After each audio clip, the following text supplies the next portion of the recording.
আজকের ভিডিওটা শুরু করলাম বৃষ্টি দেখিয়ে। মাশাআল্লাহ, আলহামদুলিল্লাহ, রহমতের বৃষ্টি বাইরে পড়তেছে। তো প্রথমেই পাখিদেরকে একটু ঢেকে নিব, তাই বারান্দায় চলে আসছি। আর সেই সময় একটু বারান্দার আর কি ভিউটা দেখাইতেছি। এত সুন্দর মাশাআল্লাহ, আসলে রহমতের বৃষ্টি এরকম সুন্দরই হয়। হ্যালো এভরিওয়ান, আসসালামু আলাইকুম। কেমন আছো তোমরা সবাই? আমি তো আলহামদুলিল্লাহ ভালো আছি। এই যে বৃষ্টিটা একটু ভালো করে আর কি দেখাইতেছিলাম, এত ভালো লাগতেছিল সকালবেলা। যাই হোক, বারান্দা থেকে আসছি, বৃষ্টি হয়ে গেলে বারান্দাটাও পরিষ্কার করে নিব। তার আগে হয়েছে ঘরটা পরিষ্কার করে নিতেছি। আজকে রান্না করব, শাক ভাজি করব আর একটা মাছ রান্না করব। মাছের নামটা আমার মনে নাই, যাই হোক দেখিয়ে দেব। তো আজকের ভিডিওতে আসলে একটা কথা আমার বলতে ইচ্ছা করে, তাই বললাম। তো সবাই একটু আমার জন্য দোয়া করবে বেশি বেশি। আমি আসলে এইভাবে ভিডিও আর দিতে পারবো কিনা আমি জানি না। ইদারিং আমার মনটা ভালো নাই, আর এইভাবে কোনো ভিডিও দিতে ইচ্ছা করে না, জামাইও নিষেধ করে। সে বলে এরকম আর ভিডিও বানাতে হবে না। আসলে আমাদের সুখ কারো নজরে পড়ে গেছে, আমরা যে সুখে আছি এটা কারো আছে ভালো লাগে না। তো সেক্ষেত্রে জামাই বলে দিছে যে এইভাবে আর ভিডিও তোমাকে করতে হবে না, অন্য কোনো ভিডিও আমি করব। নিষেধ করে নাই, বলে এরকম সংসারের ভালো কিছু এটা মানুষকে দেখানোর কোনো প্রয়োজন নাই, তাহলে মানুষের নজর লাগে। তো সব কিছুই আসলে মাথায় রেখে কাজ করতে হবে। জামাইয়ের কথা আগে মানতে হবে, তারপর হয়েছে সব কিছু। সে যদি অনুমতি দেয় যে হ্যাঁ তুমি এরকম ভিডিও করো, তাহলে করব। আর যদি বলে যে না এগুলো ভিডিও আর দিতে পারবো না, ঘরে নাকি অশান্তি হয়, মানুষের নজর লাগে। আর এটা আমি বাস্তবে দেখছি যে আমি যদি ভালো কিছু দেখাই, আসলে সেটা আমার সহ্য হয় না, নজরে পড়ে যাই এবং নজর লাগে। আর নজর হয়েছে খুবই খারাপ একটা জিনিস। এর আগেও অনেক ভিডিওতে আমি বলেছিলাম আসলে এই নজরের ব্যাপারটা, এটা আসলে ভুয়া না, বাস্তব, আমি প্রমাণিত। তো যাই হোক, দেখি ইনশাল্লাহ সামনে কি হয় জানি না। তো অনেক করে চেষ্টা করতেছি, সব কিছু নিজের মতো করে রাখার চেষ্টা করতেছি।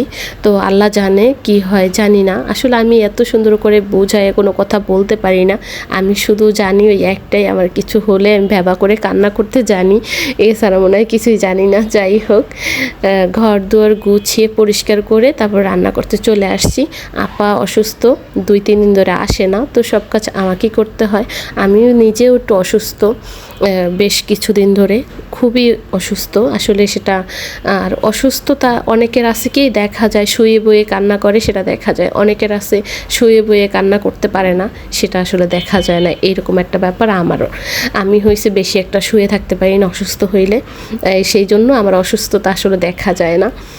যাই হোক, এই তো এই মাছটার নাম এখনও আমার মনে নাই, ভুলে গেছি। তো এই মাছটা রান্না করব, ইলিশ মাছের মতো এই রান্না ওটা করলে লাগে, মানে মাছটা খেতে ইলিশ মাছের মতো লাগে, খেতে খুবই মজা। তো এটাকে একটু আলু দিয়ে রান্না করব, আর হচ্ছে কলমি শাক ভাজি করব চিংড়ি মাছ দিয়ে।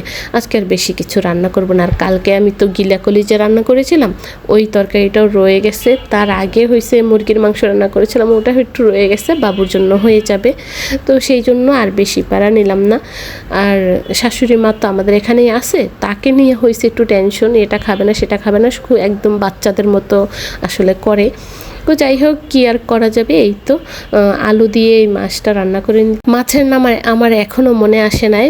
আফুরা তোমরা যদি জানো আমাকে কিন্তু কমেন্ট করে বলো, হ্যাঁ এটা কী মাছ, আমি ভুলে গেছি। অনেক দিন এই মাছটা খাওয়া হয় নাই, সেই জন্য ভুলে গেছি। আর ওই যে আমার শরীরও ভালো নাই, আসলে কখন কি বলতেছি তাও নিজেও জানতেছি না। ভুল ত্রুটি হইলে সবাই ক্ষমা সুন্দর দৃষ্টিতে দেখবে, হ্যাঁ। আর ওই যে বললাম এইরকম ভিডিও দেই কিনা জানি না, হয়তো আমি আবার রান্নার ভিডিও দিতে পারি, ঘরের কোনো কাজ। আমি একটা ভালো আছি, ভালো কিছু কিনেছি, ভালো কিছু পড়েছি, তো সেগুলো হয়তো শেয়ার নাও করতে পারি। ওই যে জামাই বলে দিচ্ছে মানুষের নাকি নজর লাগে, আর মানুষের নজর খুব খারাপ জিনিস। সেই জন্য আসলে নিজেও বুঝতে পারলাম যে হ্যাঁ সত্যি এটাই বাস্তব, যে মানুষের নজর, কুনজর খুবই খারাপ। সম্ভবত একজন মহিলার উপরে যদি পড়ে, এই জিনিসটা খুবই খারাপ। তার সোনার সংসার আমি মনে করি ধ্বংস হয়ে যায়। এই পৃথিবীতে এখনও এরকম মানুষ আছে, পাওয়া যায় ঘরে ঘরে, যে নজর দিয়ে মানুষের সুখের সংসারে আগুন জ্বালায় দেয়, জ্বালায় পোড়ায় শেষ করে ফেলে। তাতে তার যদি কি বলবো, কিছু বলার নাই। যাই হোক, বদনজর এটাই খারাপ জিনিস। তো জামাই বলে দিছে আমার বদনজর লেগে গেছে, তো সেটাকে যেন আমি ঠিক করে নেই, তাই হয়তো চেষ্টা করব, দেখি আল্লাহ কি করে। যাই হোক, অনেক বগর বগর করলাম, কিন্তু এই যে কলমি শাকটা রান্না করেছি চিংড়ি মাছ দিয়ে, এটা আসলে তো সেইভাবে কোনো রেসিপি দিতে আসি না, জাস্ট আমি রান্না যেভাবে করি সেভাবেই হয়েছে, অল্প করে শেয়ার করি এই আর কি। এই তো চিংড়ি মাছ আর সাথে বোম্বাই মরিচ তো হয়ে গেছে। এখন আর অল্প একটু রান্না করলেই আমার এই রান্নাটা হয়ে যাবে। আর কলমি শাক হোক যে কোনো শাক একবার একটু ঢাকনা দিয়ে উঠাই ফেলার পরে আর হয়েছে ঢাকনা দিতে হয় না, তাহলে কিন্তু শাকের কালার নষ্ট হয়ে যায়। আমি এখানে আর ঢাকনা দিয়ে ঢেকে দিব না। এখন হয়ে গেছে, আর 5 মিনিট হয়তো রান্না করে তারপরে এটা শাকটা আমি উঠিয়ে ফেলবো, আর রান্না করব না। তো এই ছিল আমার আজকের ভিডিও ভালো লাগলে অবশ্যই লাইক কমেন্ট শেয়ার করবে। সবাই ভালো থাকবে, আমার জন্য দোয়া করবে। আল্লাহ হাফেজ।